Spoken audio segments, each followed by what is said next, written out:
Hello, everyone, and welcome to William the Worst. Today on my channel, we'll be looking at some woke commercials that my wife and oldest have picked out for us.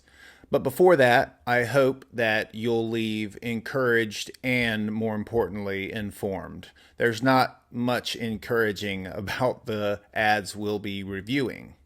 I also hope you'll leave a like and a comment below with your thoughts on today's video. And with that, let's begin.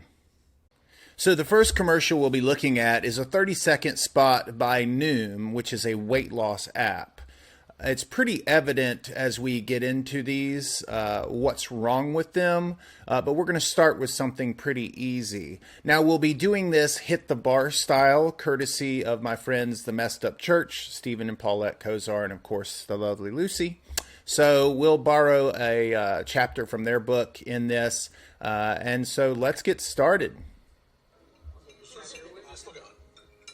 Okay, finishing his food, good. Looks pretty healthy. All right. I was conditioned to finish my plate since childhood? Okay. So it's apparent that this man is basically cleaning his plate, as we're all taught to do as young children. And the looks of this particular scene, the family comes from a meager background, which would make sense on conditioning someone to finish their plate, since they probably don't have a lot of food to begin with, or don't want to create any excess waste when there are starving children in Africa, as we've all heard.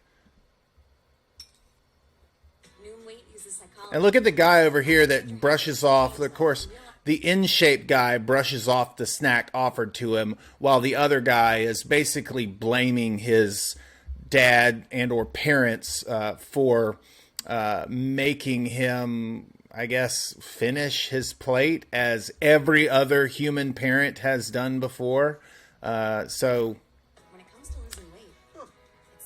Yeah, this guy just realizes it out of nowhere. Oh, that's why I'm fat. And before you get a little judgy, I was quite the large person myself, still am in many ways, but I weighed about 260 pounds coming out of high school. And for someone who's about 6 feet tall, that's not healthy. All right, we're going to go to the next one. Okay, so this second commercial is also from Noom, and this is the one I have a little more problem with. So we'll go ahead and get started here. Here comes a nice grandmother, looks like an abuela, coming in to feed up some, she says, made with love, made with love. I mean, how many times are you eating at your grandma's house?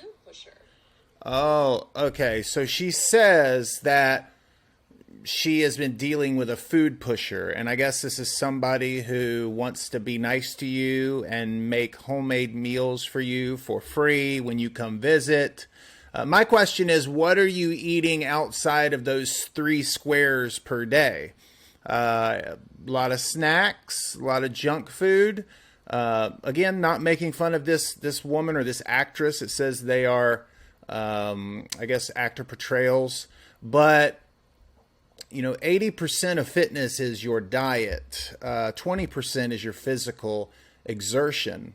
And so it also doesn't look like there are many unhealthy food here. Food pushes, someone who pushes food to express their love.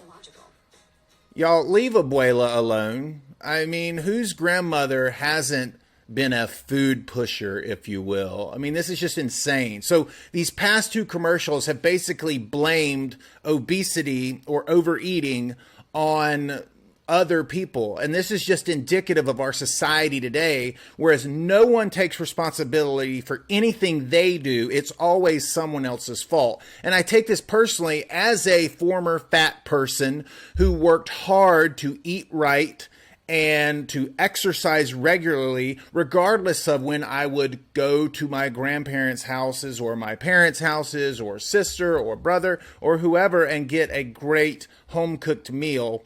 I mean, what, should she go to McDonald's and avoid Abuela's house? I don't understand. Let's go to the next video. I'm already getting worked up. Okay, so I believe this commercial was in the Super Bowl this past year. By the way, go Niners. And so we're going to look at it. It's Doritos commercial. I could only find it in Spanish. My wife actually sent it to me, but I do remember this from the big game. Wait, will I get in trouble if I said Super Bowl? I don't know. All right, here we go. Nice family walking up to a grave. Look, Abuela's got some food. She's pushing it on the dead people. That looks good, though. I'm not going to lie. All right, she's sad. Yeah. Oh, the spirit's coming back to life. Day of the Dead. There he is. Everybody's gasping. It looks like Uncle Albert. All right, so Uncle Albert comes back from the dead to visit these people on Dios de las Huertas. I butchered that, but you know what I'm talking about. By the way, Coco deals with this. One of the best movies I've ever seen. Love it. So you've got a family here coming to visit. Here's Abuela. She probably killed this guy because of heart issues because she pushed food on him, but I digress. Let's look at the rest of this ad because it's going totally sideways. Oh, Uncle Albert has a boy toy. It's Mario. Oh, and they're together. They found love in the afterlife. So forget heaven or hell. It's just, you can date, evidently. I wonder what kind of app they have for that. I don't know, but let's get started again. They're shocked. Everyone's surprised. They're hoping you'll accept them. Oh, and the traditional 90-year-old Spanish woman, who's probably a Roman Catholic, just applauds at the fact that her dead brother is now hanging out with some skis named Mario. Yeah, this is exactly what we want. She wanted him to be happy always. Finally, he's found it. They're hugging. Life's good. Well, afterlife is good, I should say. And the world just keeps spinning. All right, Doritos. This has nothing to do with anything relevant. I'm shocked that Doritos would put this out, but why not? Let's go to the next one. I mean, this is pretty self-explanatory. All right, this next video or commercial, I keep saying video. This next commercial, I don't even understand what is going on here. You're talking to somebody who has grown up in the Deep South right after Jim Crow ended. And so this video is about race, and I put it in here because of my good friend Jason from Dear Woke Christian. Y'all check his channel out. He's been a huge encouragement to me, and he's probably one of the best experts on CRT and the woke church movement of anyone I know. So let's get into this one. Oh, got a dad with his son hanging out. He's got a friend. Oh, she rolled up the windows. Don't look at look how nice this guy is dressed. He waves. Okay, look at this dude's face. The guy with the satchel who's just mean mugging him. The old white guy behind him. The lady with the red hair who, I mean, come on, this dude's a good looking dude. And look, oh no, I'm closing it right on you. Here he is. He's at breakfast in some diner. Evidently, they went from New York to Savannah because this woman and this guy, oh, we're going to sit over here. We're not going to. And then these two young guys get out of the pool. All right, so this man is hanging out with his son. He's in a pool, and people are saying, we don't want to be in the same pool as you. This isn't the 1950s. Walks into this really... look at this guy. Can we help you? Like, look how nice he's dressed. That chain is probably a couple grand. Look at his watch. Looks like a Tag Heuer. He's coming in here to look at some shoes. I mean, what he has on is more expensive than what these people are selling. Now it goes back through. He's looking at everybody because they're evidently upset at his presence. And now this mean guy. Oh, plot twist. Look at it now. We got panning. Probably some of the same characters are in that shot. Coming back around. I'm going to give you 2 guesses who the judge is, but you're just going to need one. Oh, it's the same guy. The gangbanger, drug dealer. Oh, no, not. That's because not every black person does that. In fact, there are way more white drug dealers than there are blacks. But no matter what, let's talk about the look so we can see beyond it. What year is this? I mean, really, like, I don't care how the guy's dressed. He's hanging with his son. He's clearly a decent human being just from the look of it. But all these scenes depicting these angry white people that are mad at this dude just for living his life. And then, oh, joke's on you, racist. He's actually a judge and richer and more educated and more successful than any of you. I mean, this is insane. This is what keeps racism alive, is bull like this. Sorry. Anything else left? Oh, Procter and Gamble. What in the world does this have to do with Procter and Gamble? We make shampoo, but hey, there's a lot of people not wanting this guy to eat in their diner. This is insanity. I said that already, but it's hard. All right, a couple more to go. This one is a Twix ad that someone sent me as well. When I was kind of reaching out to different friends if they had seen, some commercials I might need to look at. And this is so wrong on many levels, but we'll look at it. Lady coming up here to a house. Nice, got the nice goth boots on, the black fingernail polish, little boy in a dress. She's a little scary.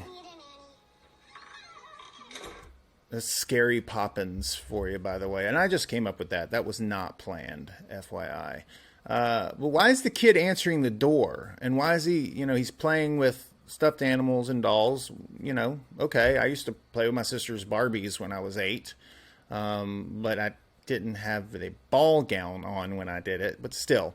So the kid's parents, I don't know if they're not home. I think this is a little too young to leave someone, especially this day and age, by themselves, but it's not what this commercial's about. He walks back in. He's a little spooked. Oh, wow. The magical witch has appeared. That's breaking and entering, ma'am. It's not allowed. This is kind of funny. What's your favorite color? Black.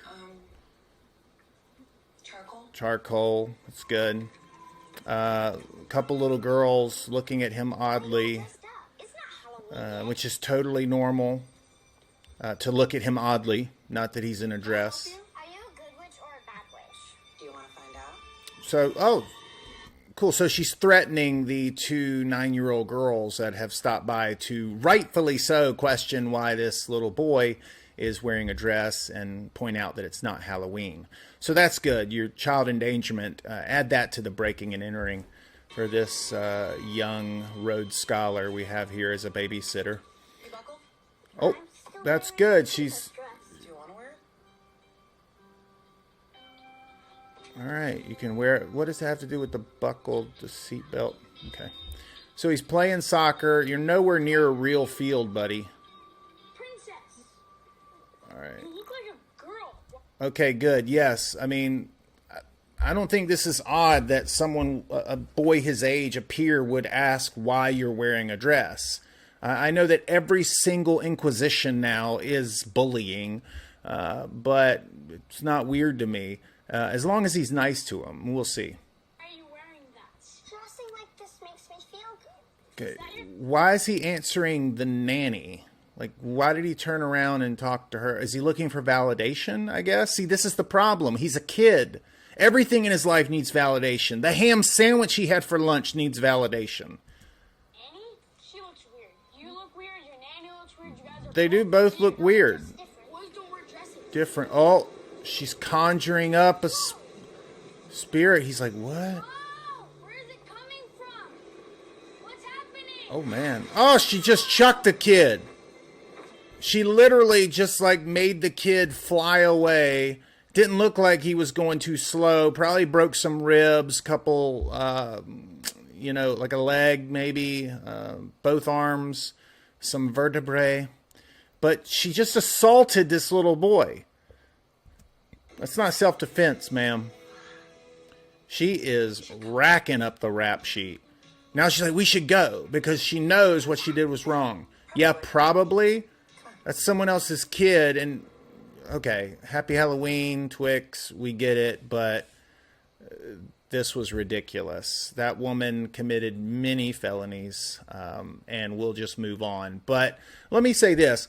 An 8-year-old doesn't know what they had for dinner 2 days ago. They don't know anything. When I was 8, I wanted to be a basketball player / Iron Man. Yes, he was my favorite superhero growing up, even before Robert Downey Jr. did an excellent job in those films. But that's what I wanted to be. But my mom didn't start dressing me in a tight leather onesie and parading me around the mall, seeing if I could save people from their infirmities. I just don't get this at all. Kids should not be making any decisions on anything, much less something as serious as a gender dysphoric issue. And that's what it is. You are not a boy trapped in a girl's body or vice versa. You have gender dysphoria. All right, so last but certainly not least, we have a commercial from Pantene, hence, I guess, the hair scene and whatnot. But this is for LGBTQ kids.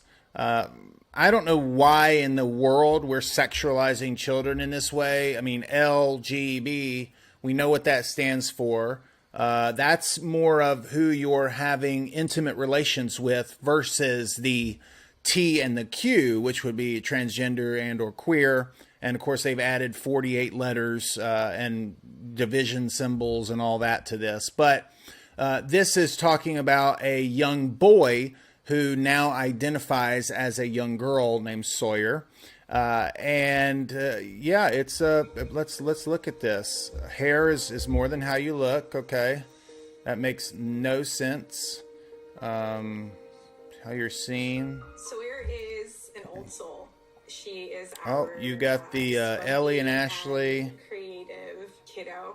So this boy is being raised by 2 lesbian parents. It doesn't go into whether they used in vitro or this was an adoption or something of that nature, but let's continue. Sawyer also happens to be a transgender girl. Okay, so a boy who is now a girl. In the community, wearing the clothing she wanted in her hair, and she kind of was herself. And that was the first day where I saw her. She has always been super gender creative, and hair has been a big part of her. What does super gender creative mean? Like this boy who maybe put on some lipstick one time to dress and be funny?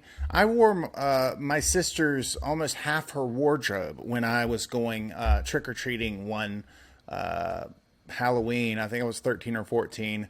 But it wasn't something that I was trying to express. I was trying to get a laugh from people in my neighborhood. Once she told us that she identified as a girl, she immediately wanted to grow her hair out. It made me feel good and confident, and it made my insides match my outsides. This was a kid who knew who she was from such a young age. Hold on. How many of y'all knew who you were from a young age? The human brain does not stop physiologically developing until 25 years old. So how dare you, as a parent or peer, convince young people that you are not who God made you to be? It makes 0 sense. And as a mom, you always worry about your kids being loved and accepted. So I'm always telling Sawyer to never. And look, this boy is a lot younger in this footage. So it's not like it just started a year ago. It started way sooner than 8 or 9. It's 4 or 5. It means I can be who I am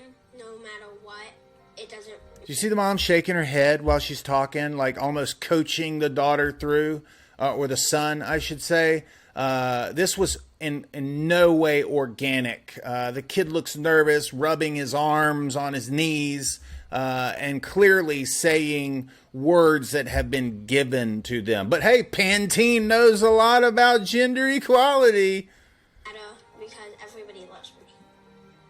Yes, we love you for who you are, not for what you think you may be.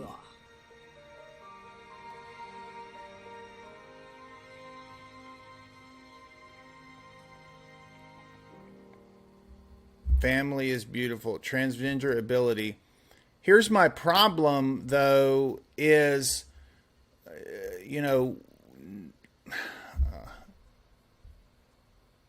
I don't even know, y'all.